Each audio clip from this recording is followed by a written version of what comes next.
Muito bom dia, família amada em Moçambique. Daqui é o pastor Paulo Batista, falando-vos a partir da cidade do Porto, em Portugal, na igreja da cidade.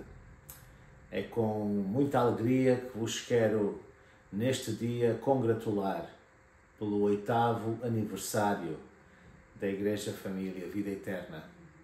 Naturalmente que estendo estes parabéns ao pastor Sávio Camaliel, à sua esposa Judite e a toda a liderança que fazem parte da igreja, onde quer que ela se reúna nos diferentes locais onde vocês têm congregações. Eu gostava apenas neste dia de dizer que é uma grande alegria que nós sentimos aqui tendo esta parte da nossa família espiritual aí em Nampula, Moçambique, e foi com muito carinho naturalmente, não é, que nós conhecemos o vosso pastor, o pastor Sábio, quando ele esteve connosco em 2019. Durante os tempos foi um tempo tremendo, muito abençoado, e que a partir daí Deus trouxe esta ligação de coração, esta aliança realmente de reino que arde nos nossos corações, e vocês estão continuamente nas nossas orações, nos nossos corações, e desejamos realmente cada vez mais podermos estreitar este nosso relacionamento e poder ser de bênção, não é? Cada vez mais para o vosso ministério, não é? Neste dia, naturalmente, eu gostava apenas de dar um grande abraço, né? Um grande abraço de felicitações, porque sabemos que edificar uma igreja não é fácil, né? Especialmente numa nação como Moçambique, com tantas dificuldades, tantos desafios. Então sabemos mesmo que só com a graça de Deus, né? Só com a graça de Deus é que isso é possível, né? E por isso nós temos acompanhado, temos vindo a acompanhar ao longo do tempo, não é? O que Deus tem feito no vosso meio, e ficamos muito felizes, não é? Porque apesar de todos os desafios, Deus continua a abençoar, Deus continua a manifestar da sua graça, do seu amor sobre todos vocês aí. Por isso, neste dia nós queremos naturalmente juntar-nos de coração, né, à vossa comemoração, à vossa alegria neste dia especial em que comemoram 8 anos de existência, né? Os primeiros anos são sempre muito mais complicados, muito mais desafiantes, mas vamos aprendendo a caminhar com Deus e a ver como é possível ultrapassar grandes barreiras, grandes situações que às vezes o inimigo tenta enviar contra nós, mas quando nós estamos firmes, né? Firmes na palavra de Deus, firmes nas Escrituras, então podemos ter essa confiança, essa alegria de que grandes coisas realmente estão a acontecer. Naturalmente que eu já tinha desejado estar convosco presencialmente, já desde o ano passado, não é? Conhecemos a razão porque isso não foi possível devido às situações que se levantaram aí na vossa nação, essas questões políticas, etc. Mas estamos desejosos, não é? Com grande esperança que muito em breve, eu penso que ao longo do próximo ano será possível eu poder conseguir ir aí com a minha esposa, com a pastora Raquel, podermos estar convosco e poder abraçar-vos fisicamente, estarmos juntos, não é? Vocês estão no nosso coração e acreditamos também que nós estamos no vosso coração, mas vai ser muito bom, não é? Vai ser muito bom, realmente nós podemos estar juntos e podemos partilhar também daquilo que Deus nos tem dado convosco, poder sentir esse vosso amor, esse vosso carinho, ver de perto, não é? O que Deus está a fazer entre vós e levar, não é? Levar aquilo que Deus nos tem dado de conhecimento, de revelação, de sabedoria, de visão, né? Poder ajudar de alguma forma, né? Poder ajudar de alguma forma. Aprendemos todos uns com os outros, né? Nós não somos melhores nem piores do que ninguém, temos que ter a humildade apenas suficiente de podermos aprender uns com os outros e crescermos uns com os outros, não é? pela experiência que nós tivemos, não é, com o pastor Sávio, quando ele esteve connosco naquele semestre, em 2019, tanto que nós aprendemos, tanto que nós aprendemos. Ele diz que aprendeu muito aqui connosco, né? Mas para nós também foi algo muito enriquecedor conhecer o coração do vosso pastor e ver aquilo que estava realmente depositado por Deus na sua vida, né?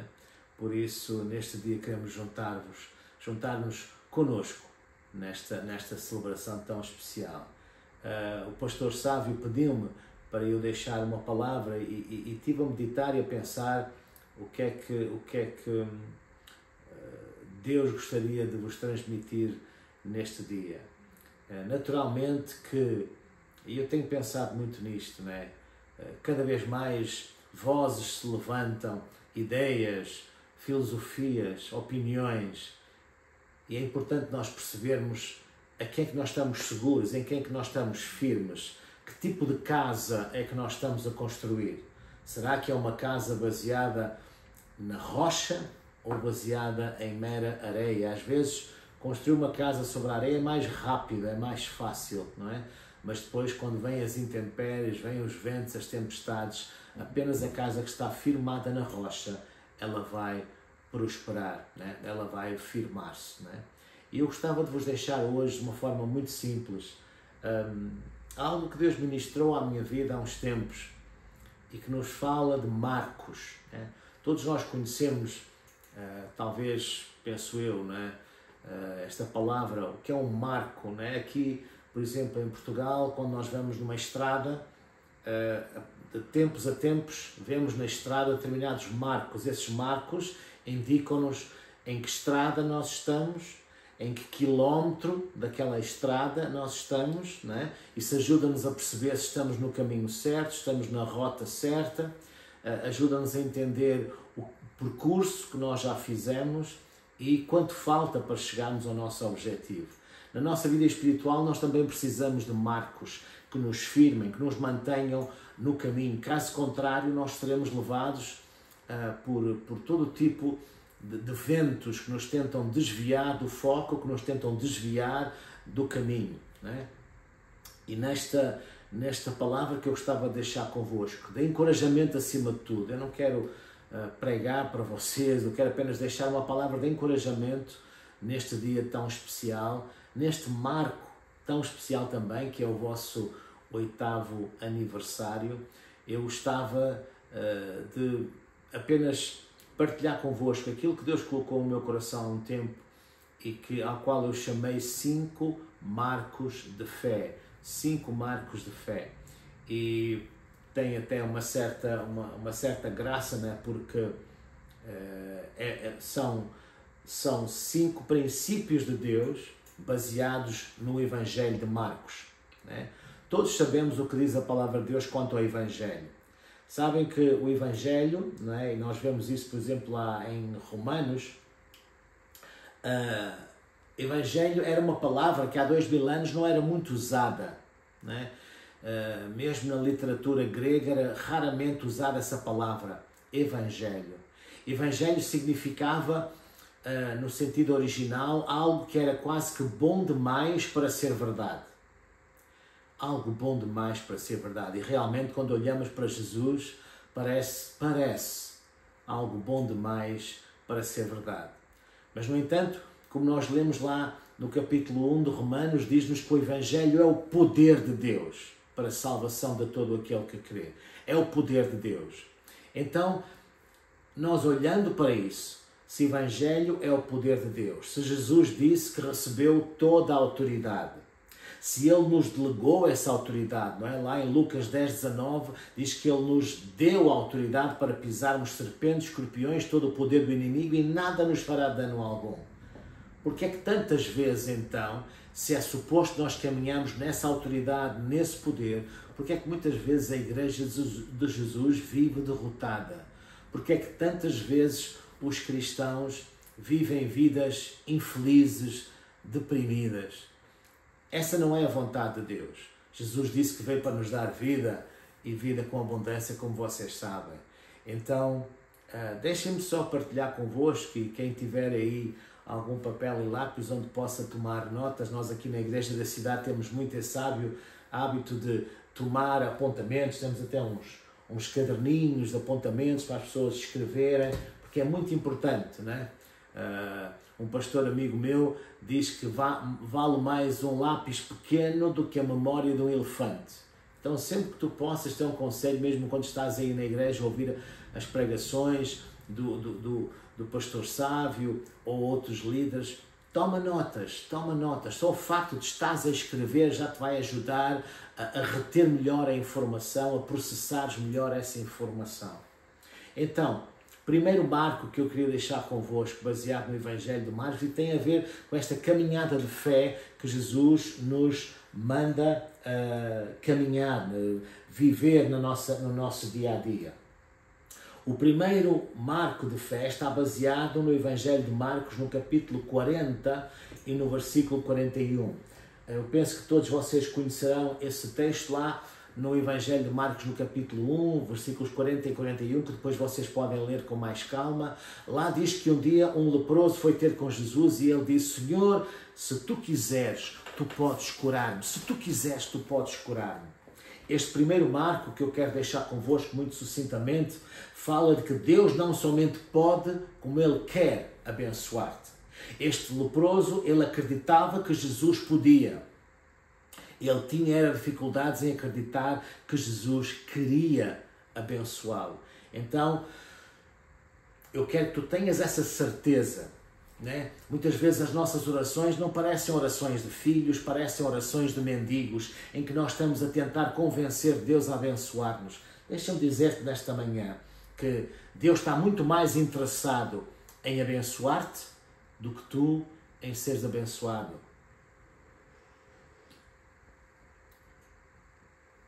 As bênçãos de Deus na nossa vida, elas são uma realidade, são mais do que promessas, são factos. A Bíblia diz lá, em Efésios, no capítulo 1, versículo 3, que Deus, né, em Cristo, já nos abençoou com todas as bênçãos espirituais nos lugares celestiais. Também em 2 de Pedro, capítulo 1, versículo 3, diz que Deus já nos deu tudo aquilo que diz respeito à vida e piedade. Ele já nos deu, repara que tanto num versículo como no outro, os tempos verbais são no pretérito perfeito, ou seja, são no passado. Ele já nos abençoou. Ele já nos deu. São factos. Deus não somente Ele pode, como Ele quer abençoar-te, Ele quer curar-te, Ele quer prosperar-te, Ele quer dar-te uma vida feliz com a tua família, no teu trabalho, onde quer que tu estejas. É assim que Deus te vê. Foi para isso que Jesus pagou um preço tão alto. Né? Por isso não precisas de tentar convencer Deus a abençoar-te. Ele não somente pode, como Ele quer. Jesus respondeu ao leproso: sim, eu quero ser limpo. Né? E o leproso, como sabemos, foi limpo. Deus quer fazer isto por todas as pessoas. Lá em Mateus 8,16 diz que Jesus curava a todos os enfermos. Ele quer curar a todos, Ele quer abençoar a todos. Nós temos é que nos colocar numa posição de ser abençoados por Ele, de recebermos dEle. É uma questão de posicionamento da nossa parte, né? E não de Deus querer ou não querer. Ele quer e Ele vai abençoar-te, porque essa é a sua vontade. Muito sucintamente, porque eu não quero ser muito extenso, o segundo marco está baseado lá em Marcos, no capítulo 6. Especialmente nos versículos 1 a 6, e nomeadamente e muito em particular o versículo 5. Em Marcos 6, nós vemos que Jesus vai à sua terra onde ele foi criado. Né? Sabemos que ele nasceu em Belém da Judeia, mas foi criado em Nazaré da Galileia. E ele volta, já no seu ministério, ele volta lá para ministrar, e ele sente muita oposição, muito conflito, muita dúvida, muita incredulidade. A Bíblia diz que ele fica perplexo. Jesus fica admirado com a falta de fé daquela gente. O segundo marco muito importante que eu quero deixar contigo nesta manhã é que a tua incredulidade pode limitar a intervenção de Deus na tua vida. A tua incredulidade A tua falta de fé pode limitar a intervenção de Deus na tua vida. Muitas pessoas pensam erradamente que Deus é soberano, Ele faz o que quer, quando quer, como Ele quer. Se Ele quiser abençoar-me, vai abençoar-me. Se Ele não quiser, não vai. Se Ele quiser curar-me ou libertar-me, Ele vai fazê-lo. Se Ele não quiser, Ele não vai. Não funciona assim. Nós podemos conhecer o coração de Deus, podemos conhecer a vontade de Deus. Como é que nós podemos conhecer a vontade de Deus? Pela sua palavra. A sua palavra é a verdade, a sua palavra é a sua vontade. Agora, muitas vezes Deus quer trazer coisas tremendas à nossa vida, né? Se tu reparares lá no versículo 5 deste Evangelho de Marcos capítulo 6, diz que Jesus em Nazaré não pôde fazer grandes milagres a não ser curar alguns poucos enfermos que lá estavam. Não pôde, não diz que não quis, diz que não pôde, né? Diz que não pôde. Então, se Jesus não pôde fazer o que ele gostava naquela vez, e como ele é o mesmo ontem, hoje e eternamente, se calhar muitas vezes hoje ele não pode, ele não consegue abençoar muita gente como ele gostaria. Porque muitas vezes nós limitamos Deus. No Salmo 78, no versículo 41, especialmente na versão King James e algumas outras versões, utiliza esta palavra, que o povo de Israel limitava o Santo de Israel. Deus pode ser limitado, né? Deus pode ser limitado pelo nosso medo, Deus pode ser limitado pela nossa incredulidade, Deus pode ser limitado pelo pecado, Deus pode ser limitado por más escolhas. Não faças isso, não limites Deus na tua vida. Deixa Deus ser Deus na tua vida. Sempre que ouves a palavra de Deus, mistura fé nessa palavra, como diz lá em Hebreus 4:2, e deixa Deus operar na tua vida. O terceiro marco, muito importante, está baseado em Marcos no capítulo 9, versículos 14 a 27. Marcos 9, 14 a 27 fala daquele pai que tinha um filho possesso e que pediu ajuda aos discípulos, e os discípulos não conseguiram ajudar aquele pai desesperado. Então, a dada altura, Jesus está a descer do famoso monte da Transfiguração com 3 dos seus discípulos, Pedro, Tiago e João, e chega cá embaixo, perdão, e ele vê aquela confusão, aquela multidão, aquele pai desesperado. Aquele pai chega diante de Jesus e ele diz: Jesus, eu já falei com os discípulos aqui, eles não conseguiram ajudar-me. Se tu puderes ajudar-me, faz alguma coisa. É muito interessante a resposta de Jesus. A resposta de Jesus é: se tu podes crer, tudo é possível. E este é o terceiro marco. Se tu podes crer, tudo é possível.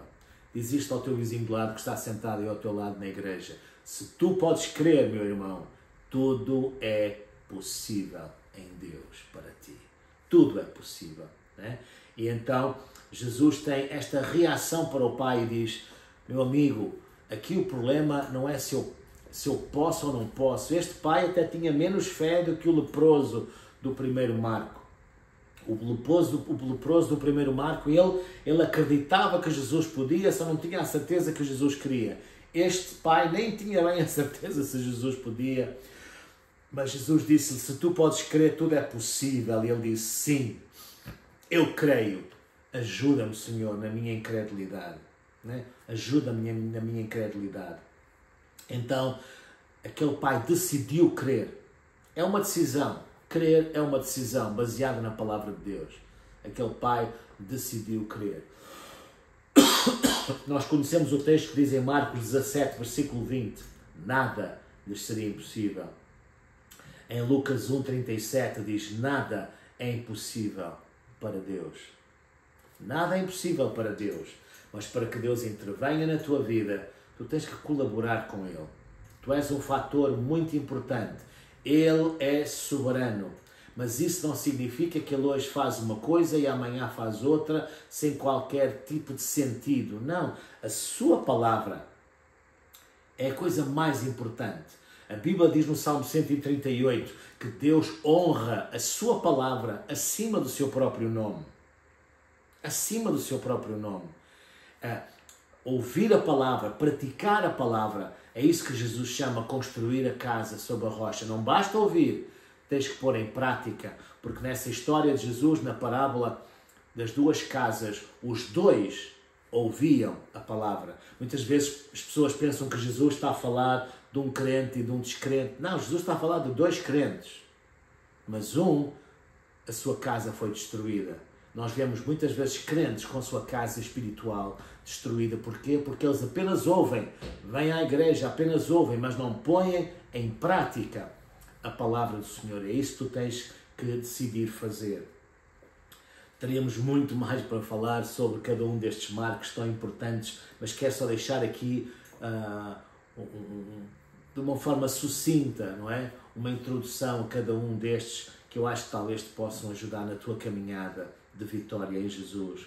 O quarto marco fala-nos baseado em Marcos no capítulo 11. Todos talvez conheçam Marcos capítulo 11, um dos melhores, talvez um dos capítulos mais importantes da Bíblia, junto com Hebreus 11 também, acerca do tema da fé.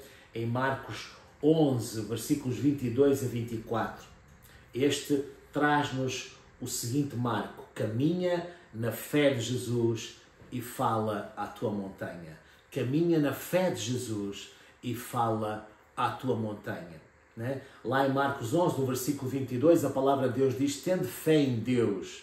Literalmente, no original, significa tendo o mesmo tipo de fé que Deus tem. Tendo o mesmo tipo de fé que Deus tem. Sabes, quem está em fé está em paz. Muitas vezes perguntamos a alguém: então, irmão, como é que vai a vida e tal? Estou em fé, estou em fé. Mas a pessoa está num desespero, numa ansiedade. Tu não podes estar em desespero e ansiedade e estar em fé.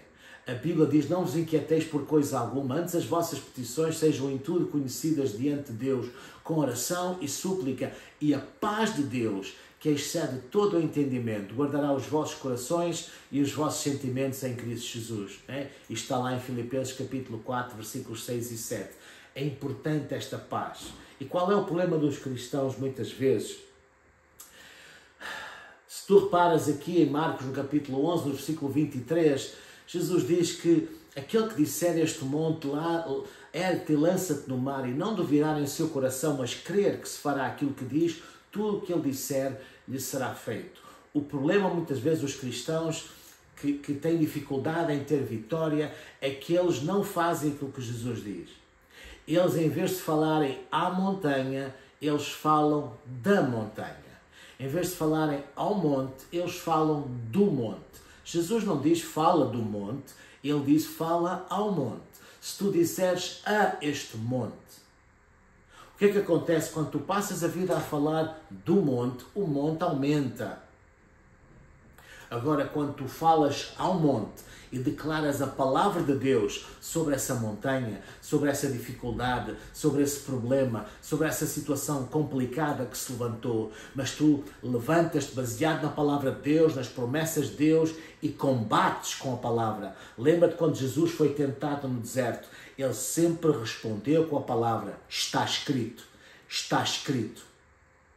Não importa, por exemplo, o inimigo pode estar a atacar-te com uma enfermidade e tu, a tendência muitas vezes nós é ficarmos agarrados àquilo que estamos a sentir naquele momento e diz: mas como é que eu vou acreditar que Jesus me curou se eu sinto esta enfermidade? Esse é o problema, porque muitos cristãos baseiam a sua fé naquilo que sentem e não naquilo que a palavra de Deus diz. Em Romanos 10:17 diz que a fé vem por ouvir e ouvir a palavra de Deus. Não importa aquilo que tu sentes. Diz isso no teu coração, diz isso com a tua boca. Não importa aquilo que eu ouço, não importa aquilo que eu vejo, nem importa aquilo que eu sinto, importa aquilo que eu creio, e eu creio na palavra de Deus. Essa tem que ser a tua confissão. Não importa aquilo que o teu corpo está a dizer, tu tens que dizer: não, a mim não me interessa aquilo que o médico diz, não me importa aquilo que o meu corpo está a dizer, importa aquilo que eu creio. E eu creio que Jesus já tomou sobre si todas as minhas dores, Ele levou as minhas enfermidades, por isso eu tomo posse agora mesmo em nome de Jesus. E eu creio que agora mesmo em nome de Jesus, se há enfermos entre vós, ao tu declarares esta palavra com fé no teu coração, Jesus está a curar o teu corpo neste momento. Toma posse em nome de Jesus, não importa a enfermidade. Para Jesus é tão difícil curar uma dor de cabeça como um cancro, é a mesma coisa. Por isso, firma-te naquilo que a palavra de Deus diz. Toma posse, agarra-te à palavra de Deus, porque realmente é isso. Caminha na fé de Jesus. Lembra-te só, e quero terminar só este ponto para concluirmos, para partirmos para a conclusão. Em Gálatas 2:20, o apóstolo Paulo ele escreve aos Gálatas, ele diz: eu não vivo mais, eu já estou morto, eu já fui crucificado com Cristo e vivo não mais eu, mas Cristo vive em mim. E a vida que eu agora vivo, vivo-a na fé do Filho de Deus, o qual me amou e se entregou a si mesmo por mim. A vida que eu agora vivo nesta carne, eu vivo-a na fé do Filho de Deus, o qual me amou e se entregou por mim. Repara nesta expressão do Paulo: eu vivo na fé do Filho. Não diz que eu vivo com fé no Filho. Interessante, não é?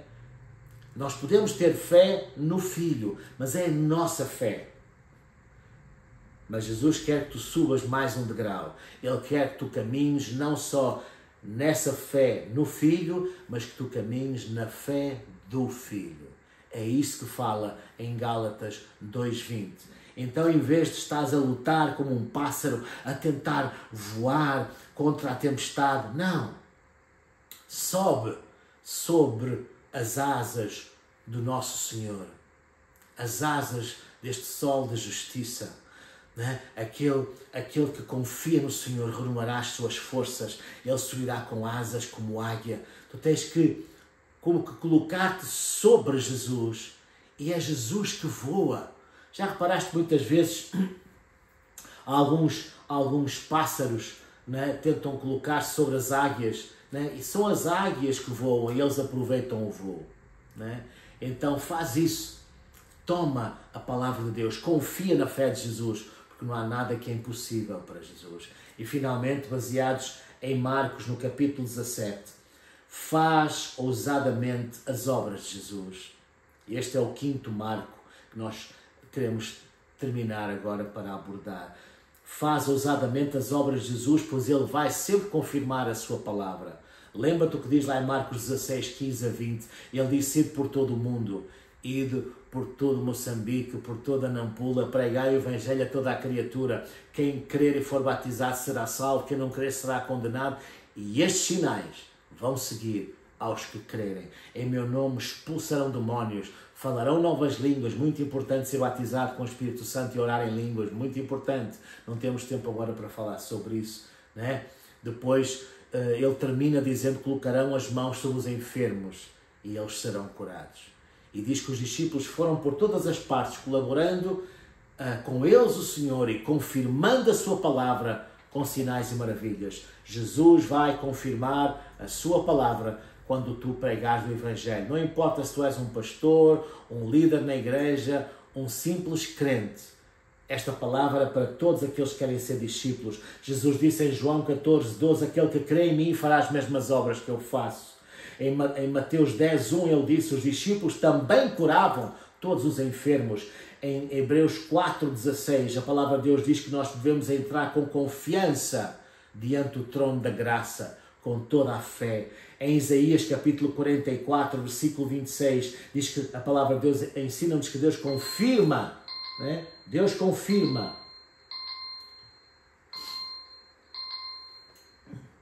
Ok, estava aqui o meu cronômetro a avisar-me para eu terminar, e vou terminar. Em Isaías 44, 26, Deus confirma a palavra anunciada aos seus servos. Em Hebreus 2, diz que Deus confirma, versículos 1-4, Deus confirma a sua palavra com sinais, com milagres, com dons do Espírito Santo. E eu gosto muito, e vou concluir com este texto, em 1 Coríntios, capítulo 2, versículo 4. Toma nota deste versículo, porque o apóstolo Paulo ele diz que a minha palavra e a minha pregação não consistiram em palavras persuasivas de sabedoria humana, mas em demonstração do Espírito Santo e de poder. Por isso Jesus quer que tu caminhes nesta autoridade. Deus pode, Deus quer e Deus vai operar na tua vida. Deus vai operar através de ti. Deus vai levantar uma geração que crê. Não importa o estado da nação. Nós já vimos muitas nações partindo de condições muito complicadas, né? Voltando-se para Deus. Por exemplo, o facto de nós vermos na palavra de Deus, Israel passou tantos problemas, mesmo lá sendo escravos no Egito. A Bíblia diz que quanto mais os egípcios os oprimiam, quanto mais eles se multiplicavam e floresciam. Então, crê, não importa as circunstâncias à tua volta, crê na palavra de Deus, crê no Senhor, não duvides, e Deus vai manifestar cada vez mais a sua glória sobre a tua vida, sobre a tua família, sobre a Igreja, Família, Vida Eterna, sobre Nampula, sobre Moçambique e sobre África. Deus ama a vossa nação e eu espero muito em breve estar convosco. Um grande abraço a partir de Portugal, em nome da nossa equipa aqui, todos os nossos membros aqui na Igreja da Cidade, para todos vocês. É uma alegria estarmos juntos de coração. Sois muito amados. Deus vos abençoe.